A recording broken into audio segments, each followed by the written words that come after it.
አቻ የተለያየበት ጨዋታ ሆኖ ተመልክተናል። ይሄ ጨዋታ በብዙ መንገድ መነጋገሪያ የሆነ ጨዋታ ሆኗል። አንደኛ ታሪክ ሰርቷል አርሰናል። ሆነን ለመናገር ያው ታሪክ ሰርቷል። ታሪክን መፋቅ አይቻልም። አርሰናል ግማሽ ፍጻሜ በመግባቱ የሰራቸው 3-4 ታሪኮችን ልጥቀስላችሁ እንደመንደርደሪያ። አንደኛ አርሰናል በገቢ ረገድ በክለቡ ታሪክ የመጀመሪያ ክብረ ወሰን የሆነውን በሻምፒዮንስ ሊጉ 124 ሚሊዮን ዩሮ ወደ ካዝናው ማስገባቱን አረጋግጧል። በጣም ብዙ ገንዘብ ነው። 124 ሚሊዮን ዩሮ። በነገራችን ላይ 15 ሚሊዮን ዩሮ ትናንት በደርሶ መልስ ስፖርቲንግ ሊዝበንን በማሸነፍ ግማሽ ፍጻሜ መግባቱን ተከትሎ ያገኘው ገንዘብ ነው። 15 ሚሊዮን ከ124 ሚሊዮን ዩሮ ማለት ነው።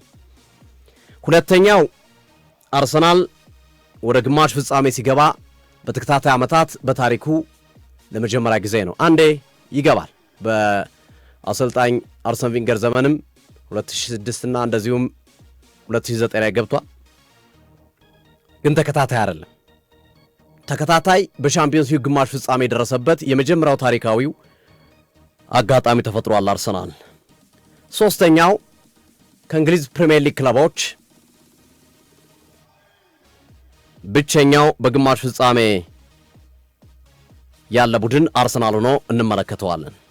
ስለዚህ እነዚህ አዳዲስ ነገሮች በአርሰናል ቤት ውስጥ ምን ያህል መነቃቃት ይፈጥራሉ የሚለው በቀጣይ ጨዋታዎችም የሚታይ ሆኖ እንዳለ ሆኖ ግን ትልቅ ድሎች ናቸው፣ ትልቅ መነሳሻ ናቸው። አርሰናል ትናንት ተሸንፎ ቢሆን ተቃራኒ ነገሮች ወይም ትናንት ከውድድር ወጥቶ ቢሆን ድሮ ተቃራኒ ነገሮች ሊነሱ የሚችሉበት እድል ነበረ። በትናንትናው ጨዋታ ላይ የነበሩትን ደካማ ጎኖች እንዳስና ወደ ጠንካራው ጎን እንመጣለን። አርሰናልን ትናንት አርሰናል በጣም ተቸግሮ ነበረ። በነገራችን ላይ አንድ ኢላማውን የጠበቀ ሙከራ ነው በመጀመሪያው አጋማሽ አርሰናል ማከናወን የቻለው። በጣም ደካማ ነው። ኦፍ ኮርስ በዚህ ሂደት ውስጥ የሚጠቀስ ነገር አለ። የአርሰናል አምበል ዲክላን ራይስ፣ በኋላ ስለ አምበል ነው ስለምንመጣ ወደ ምናወራለን። የአርሰናል አምበል ነው ዲክላን ራይስ ከዚህ በኋላ። በነገራችን ላይ አድማጮቻችን ዲክላን ራይስ ከጨዋታው በኋላ ሁለቱም አምበሎች ይጠየቃሉ። አምበልና ማን ኦፍ ዘ ማች ነው የሚጠየቀው በጋዜጣዊ መግለጫ ላይ እና የመጀመሪያ የተጠየቀው ዲክላን ራይስ ነበረ። ራይስ ምንድነው ያስቀመጠው ነገር? በጣም የሚገርመኝ ነገር የትኛውን ቡድን አሁን ላይ አርሰናልን ሲገጥም 5-4-1 ይዞ ነው የሚመጣው። የትኛውን ቡድን አንድም ቡድን በ4-3-3 በ4-2-3-1 ከኛ ጋር ለመጫወት አይሞክርም። ለምን? ብቃታችን ያውቁታል። እንደምንቀታቸው ያውቃሉ፣ እንደምናሸንፋቸው ያውቃሉ። ነገር ግን 5-4-1 ይዘው ይመጡና በ9 ተጫዋች ይዘጉብህና ካውንተር አታኩል ነው መጠቀም የሚፈልጉት። ይሄ በዚህ ውድድር ዓመት የገጠመን ትልቁ ችግር ነው ያለው። እናም ክሬቲቭ ላለመሆናችን በትናንትናው ጨዋታ ላይ ብዙ የጎል ዕድሎች ያለማፍጠራችን ዋነኛው ምክንያት የተጋጣሚዎቻችን አቀራረብ እንጂ የኛ ያለመጫወት ፍላጎት አይደለም። ተጋጣሚዎቻችን ዘግተው መጡ። ምን እናርጋቸው? በምንችለው ለማስከፈት ሞከርን፣ ግን በአብዛኛው በዛ አይነት መንገድ ነው የሚጫወቱት የሚል አስተያየቱን ሰጠ። ልብ በልችን ሐሳብ ያዟት የዲክላን ራይስ። ወዲያውኑ የስፖርቲንግ ሊዝበኑ አምበል ራስመስ ሆይሉንድ ተጠራና ጋዜጣዊ መግለጫ መስጠት ጀመረ። ልብ በሉ የራይስን መግለጫ መስማት አይችልም፣ ምክንያቱም ሜዳ ውስጥ ነው ያለው። እንትን የለውም፣ ቴሌቪዥን የለም፣ ምንም የለም፣ ሊያየው አይችልም። ሆይሉንድም በቀጥታ ከጋዜጠኞች ለቀረበለት ጥያቄ ምንድነው ያስቀመጠው ነገር? ከማንነታችን ወጥተን ያደረግነው ጨዋታ ነው የደርሶ መልሱ ጨዋታ ብሎ የራይስን ሐሳብ አጠናከረው። ከማንነታችን ወጥተን እኛ በፖርቹጋል ስንጫወት የምንታወቀው በወረራ ነው የምናጠቃው። ፈጣንን የመስመር ተከላካዮቻችን ፈጣን ናቸው፣ የመስመር አጥቂዎቻችን ፈጣን ናቸው። ወረራ ነው የምናከናውነው። ከአርሰናል ጋር በደርሶ መልስ ባደረግነው ጨዋታ ግን በዛ አይነት መንገድ አይደለም የቀረብነው። ተጫውተንበት በማናቀው ሪዮ ቦርገስ እንድንቀርብ ያደረጉን፣ ተጫውተንበት በማናቀው መንገድ ነው እንድንቀርብ ያደረጉን። ከማንነታችን ወጥተን ያደረግነው ጨዋታ ነው። መሰናበታችን ላይ ቀር ግን በተፈጥሮ ማንነታችን ተጫውተን ብንሰናበት ይሻል ነበረ። ምክንያቱም ዓለምን አሰለቸን ነው ያለው። አድማጮቻችን ዓለምን አሰለቸን፣ ጨዋታው አሰልቺ እንዲሆን፣ ደካማ እንዲሆን በማድረግ ረገድ የኛ ማስተዋጽኦ አለው። ምክንያቱም በማንነታችን አልተጫወትንም። እኛ የምንታወቀው በፈጣን ሽግግር፣ በወረራ፣ በፈጣን የማጥቃት እንቅስቃሴ ነው። በሁለቱ ጨዋታዎች ግን አፈግፍገን ዘግተን ነበር ስንጫወት የነበረው አርሰናልን ለማቆም ስንላላ። አያችሁ ራይስ ያለው ነገር ልክ ነው ማለት ነው። ቡድኖች አርሰናልን ለማቆም ሲሉ ዘግተው ይመጣሉ። ቡድኖች አርሰናል ለማቆም ሲሉ ከነበሩበት ተፈጥሯዊ ማንነት ወጥተው ጭምር የሚመጡ አሉ ያለው ራይስ ሆጁምላንድ ሁለቱ እንግዲህ መገናኘት መታየትም አይችሉም። ጋዜጣዊ መግለጫ ሲሰጡ የሆጁምላንድንም ራይስ አይሰማውም፣ የራይስንም ሆጁምላንድ አይሰማው። የሚሰሙት መልበሻ ክፍል ከገቡ በኋላ ወይም ቤታቸው ከገቡ በኋላ ነው። ሐሳቡ ግን ተመሳሳይ ነው። ቆጨኝ ነው ያለው ሆጁምላንድ። ቆጨኝ ብንጫወትስ ለዓለም የሆነ ነገር ብናሳይስ ነው ያለው። በነገራችን ላይ የትናንትናው የአርሰናልና የስፖርቲንግ ሊዝበን ጨዋታ በአውሮፓ ሻምፒዮንስ ሊግ ሩብ ፍጻሜ ጨዋታ ታሪክ ዝቅተኛ ተመልካች የተመለከተው ነው። 5 ሚሊዮን ተመልካች ብቻ አይቶታል ተብሎ ተገምቷል በቴሌቪዥን መስኮቶች። 5 ሚሊዮን በጣም ትንሽ ነው። ምናልባት እንግዲህ ከ5 ሚሊዮኑ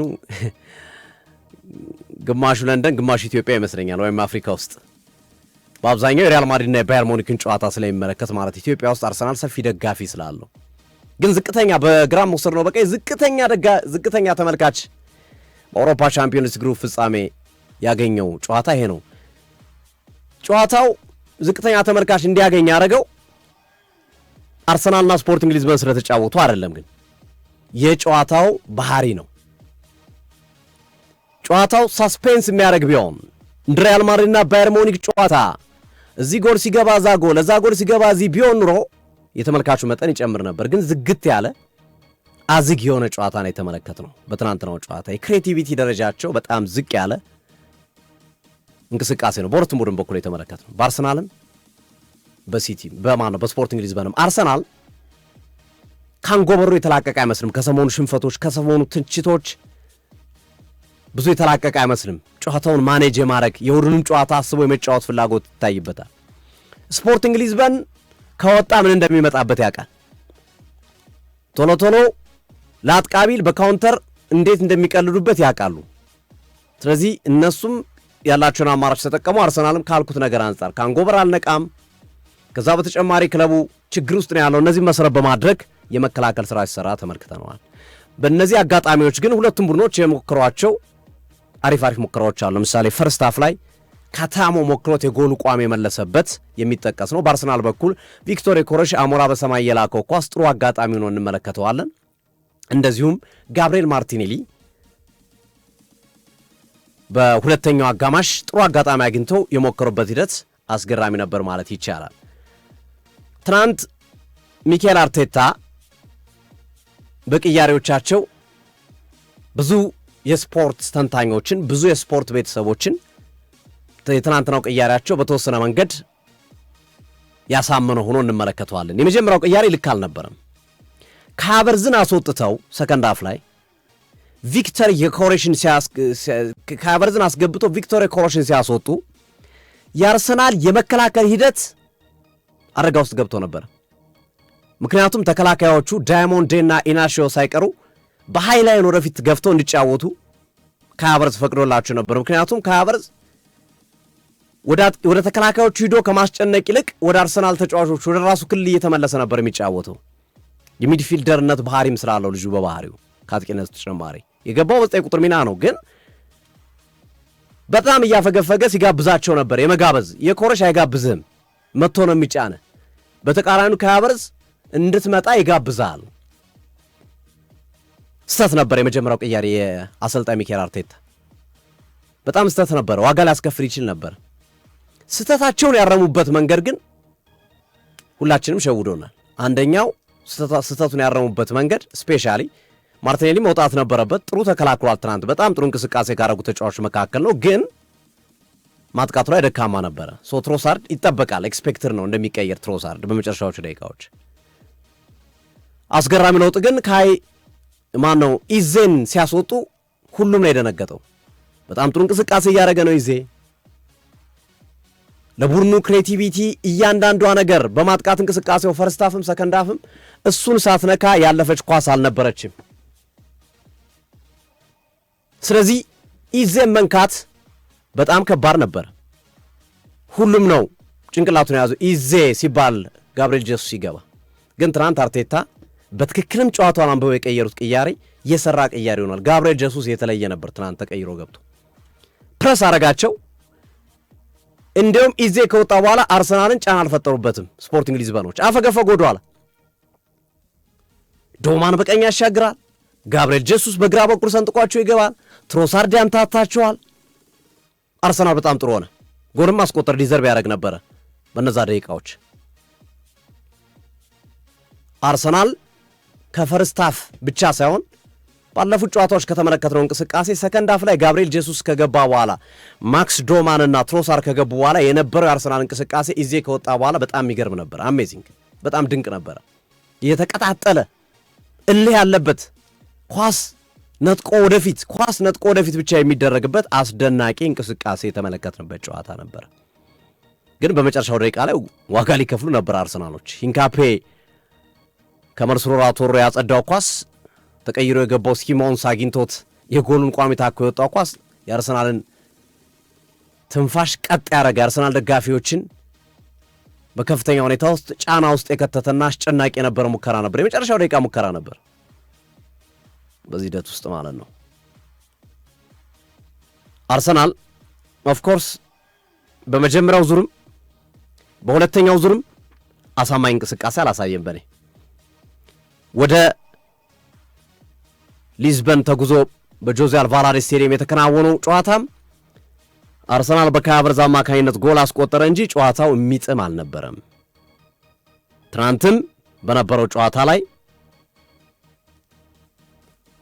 ጥሩ አልነበረም አርሰናል። የተወሰኑ ደቂቃዎች እንዳልኩት ኢዜ ወጥቶ ጄሱስ ከገባ በኋላ የነበሩት 25 ደቂቃዎች በጣም ጥሩ ነው ተመልክተነዋል። ከዛ ውጭ ግን ሙሉ ጨዋታውን ስንመለከተው ግን የአርሰናል እንቅስቃሴ ግማሽ ፍጻሜ ዲዘርቭ ያደርጋሉ ከገቡት ቡድኖች አንጻር፣ ከነ ፓሪስ ሰን ጀርመን አንጻር፣ ከነ ባየር ሙኒክ አንጻር ዲዘርቭ ያደርጋል።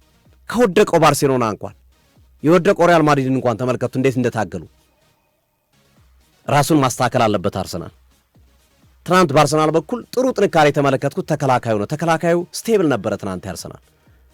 ባለፉት 2-3 ጨዋታዎች ቤን ዋይት በተሰለፈባቸው የቀይ መስመር ጨዋታዎች ላይ ማይል ሉዊስ ኬሊ በግራ መስመር በነበረባቸው ጨዋታዎች ላይ ሳሊባና ጋብርኤል ተቸግረው ነበረ። ቀኙና ግራውን መቆጣጠር ከብዷቸው ነበረ። ትናንት ፔሮ ሂንካፔ በጣም ይለይ ነበረ። ድንቅ ወንዳውንድ ተከላካይ ነው ፔሮ ሂንካፔ።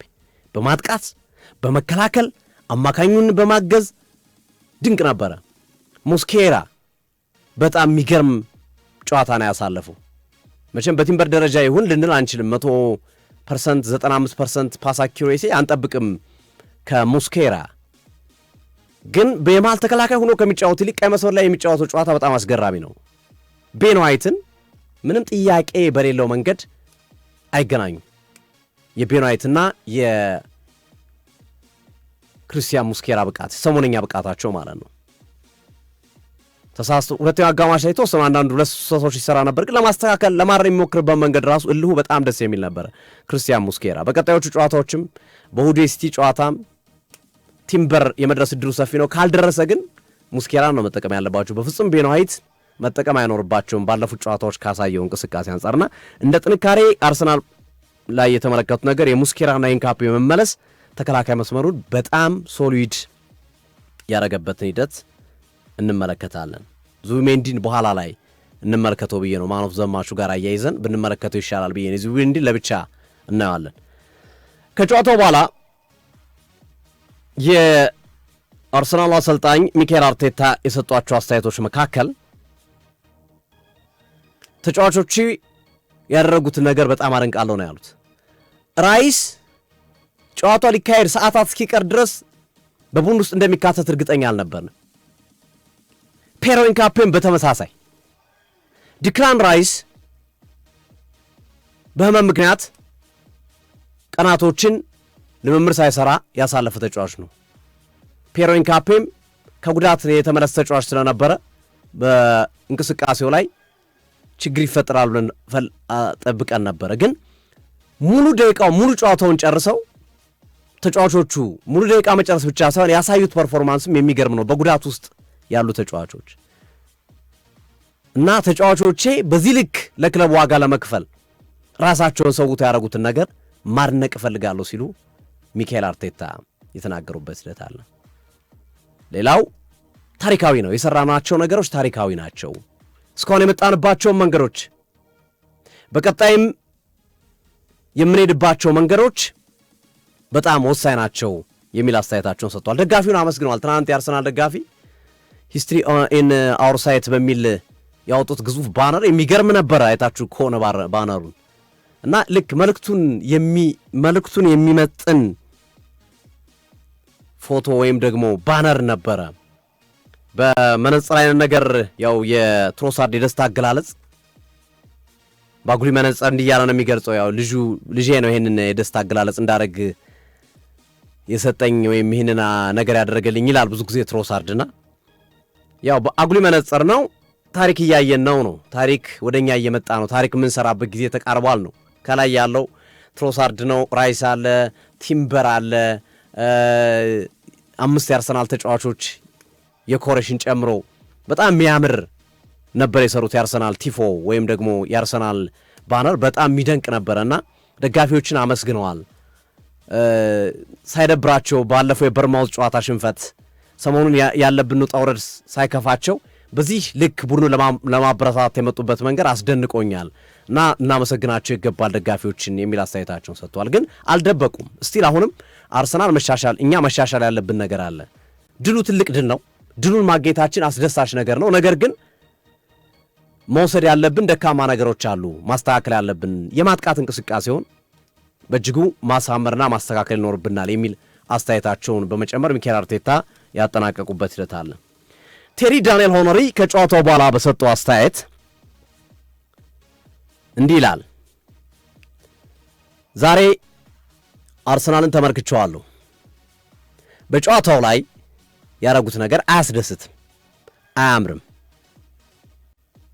እሳት ብለው የመጡት ነገር እሳት የሚባል ነገር አላየንም።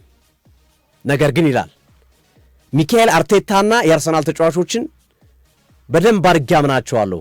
እሁድ ትክክለኛውን እሳት ያሳዩናል። እኔ የምፈልገው እሁድ ትክክለኛውን እሳት እንዲያሳዩኝ ነው።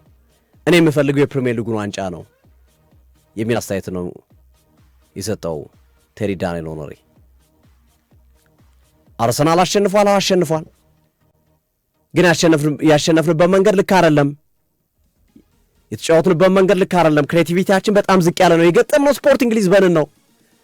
እዚህ ቡድን ላይ የተሻለ ክሬቲቪቲ ካላሳይን የትኛው ቡድን ላይ የተሻለ አቅማችንን እናሳይ ነው። ነገር ግን ማለፋችን በራሱ በቂ ነው ከነበርንበት የስነ ልቦና ችግር አንጻር። እኔ ግን እሳቱን የምፈልገው ኢታር ላይ ነው ብሏል። እሳቱን ይዛችሁልኝ እንድትሄዱ ኢታር ላይ እፈልጋለሁ። አርቴታን አምናለሁ ነው ያለው። አምናለሁ አርቴታን ነው ያለው። ፓትሪክ ቬራ ትናንት ከጨዋታው ተንታኞች መካከል አንዱ ነበረ። የቀድሞ የአርሰናል አምበል ከቴሪ ዳንኤል ሆነሪ ጋር ጨዋታውን ሲተነትኑ ነበር። ፓትሪክ ቬራ እንዲህ ሲል ይናገራል። ሰሞኑን አርሰናል ውጤት ማጣቱን ተከትሎ አርሰናል መሸነፉን ተከትሎ በአርሰናል ሲስቁ ሲሳለቁ ነበረ። ዛሬ ደግሞ ወደ ቀጣዩ ዙር ስናሸንፍ አጫዋታችሁ አያምርም የሚሉን ይበዛሉ የሚል አስተያየቱን አስቀምጧል። አጫዋታችሁ አያምርም በሚል ለመተቸት ይሞክራሉ። ኦፍኮርስ አጫዋቱ ላይ አያምር ይችላል፣ ግን ወደ ቀጣዩ ዙር ማለፋችን ትልቅ ነገር ነው። ግን ሁሉንም መተቸት አይገባንም። አርሰናል ከነበረበት ችግር አንጻር የትናንትና ውጤት በጣም አስፈላጊው ስለሆነ አስፈላጊውን ነገር በመስራታቸው ሊደነቁ ይገባል የሚል አስተያየቱን ሰጥቷል። ዲክላን ራይስ ከጨዋታው በኋላ በሰጠው አስተያየት እሁድን እያሰብኩ ነው ጨዋታውን ያከናወንኩት የሚል ሐሳቡን ነው የሰጠው። እሁድን እያሰብን እኔ በጣም ዝግጁ ነኝ ለእሁዱ ጨዋታ። በጣም ከመጠን በላይ በደንብ ተዘጋጅቻለሁ። እኔ ብቻ ሳይሆን ጓደኞቼም በሁሉም መንገድ ተዘጋጅተው እየጠበቁ ነው። እሁድን አልደርስላቸው ብሏል። እዛው እንገናኝ፣ ምን እንደሚፈጠር አብረን እናያለን፣ እዛው እንገናኝ የሚል አስተያየቱን ዲክላን ራይስ ያስቀመጠበት ሂደት አለ። የስፖርቲንግ ሊዝበኑ አሰልጣኝ ሪዮ ቦርጌሽ እንዲህ ሲሉ ያስቀምጣሉ። አርሰናልን ለመፈተን ብዙ ጥረት አድርገን ነበረ። አርሰናልን ችግር ውስጥ ለመክተት ብዙ ጥረት አድርገን ነበር፣ አልተሳካም። ዘይ ዲዘርቭ ይገባቸዋል በሻምፒዮንስ ሊጉ ጠንካራ ቡድን ነው። በእነሱ በመሸነፋችን አልከፋንም የሚል አስተያየታቸውን አስቀምጠዋል። በነገራችን ላይ አርሰናል በዘንድሮ የአውሮፓ ሻምፒዮንስ ሊግ 12 ጨዋታዎችን አድርገዋል። ጎል ያላስቆጠረው ትናንት ብቻ ነው። አንድም ሽንፈት አላስተናገደም። 11ዱ ጨዋታ ላይ አርሰናል ጎል አስቆጥሯል። 11ዱ ጨዋታ ላይ 10ሩን አሸንፏል። በሁለቱ አቻ ወጥቷል። በባየር ሊቨርኩሰን ጋር አዌይ፣ ትናንት ከስፖርቲንግ ሊዝበን ጋር ሆም። በሻምፒዮንስ ሊጉ ብቸኛው ያልተሸነፈው ክለብ አርሰናልና አርሰናል ብቻ ነው። ግማሽ ፍጻሜ ገብተዋል ከአትሌቲኮ ማድሪድ ጋር። የአትሌቲኮ ማድሪድና የአርሰናልን ጨዋታ በሚመለከት አስተያየት ከሰጡ ሰዎች መካከል አንዱ ያው ስሙን ከጠራሁት ታውቁታላችሁ መቼም ጥሩ ሐሳብ አይሰጥም ስለ አርሰናል፣ ጆኖቢ ሚካኤል ነው። የጆኖቢ ሚካኤል አስተያየት እኔንም አስቆኛል። ሐራም እግር ኳስ በግማሽ ፍጻሜ እንመለከታለን እና ይህን ሲያስቀምጥ ምን ይላል? አትሌቲኮ ማድሪድም የአውሮፓ ገገማ ተከላካይ በመከላከል ላይ መሰረት ያደረገ የማያዝናና ጨዋታ የሚጫወት ቡድን ነው። አርሰናልም እንደምትመለከቱት መከላከል ላይ ትኩረት የሚያደርግ የመከላከል አባዜ የተጠናወተው ቡድን ነውና ሐራም ፉትቦል ነው ያለው። የሁለቱን ግጥሚያ ምንም አይነት ደስ የሚል ነገር የማንመለከትበት ውብ ጨዋታ የማናይበት ሐራም ፉትቦል።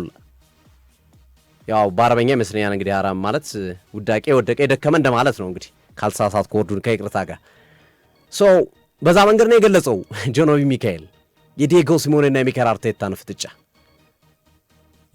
የወደቀ እግር ኳስ የምንመለከትበት ዲዘርቭ የማያደርጉ ሁለቱም ለግማሽ ፍጻሜ ዲዘርቭ የማያደርጉ የእግር ኳስ ስታይል የሚጠቀሙ ቡድኖች የሚያደርጉት ጨዋታ ነው የሚል አስተያየቱን የተጫዋች ያስቀመጠበት የቀድሞ ተጫዋች ያስቀመጠበት ሂደታል። እናንተስ ምን ትላላችሁ? ሲሞኔ ከአርቴታ ከጨዋታ መንገዳቸው አንጻር የኦቢ ሚካኤልን ሐሳብ የምትደግፉአላችሁ ወይስ ምን ትላላችሁ? ሐሳብ ስጡበት። አጋሮቻችን እውቅና እንስጥና አርሰናልና ራይስ እንመለከታለን። ራይስ የአርሰናል አምበሩ ነው በይፋ ተሹሟል። እንዴት? ለምን? ኦዴጋርድ እያለ ሳካ እያለ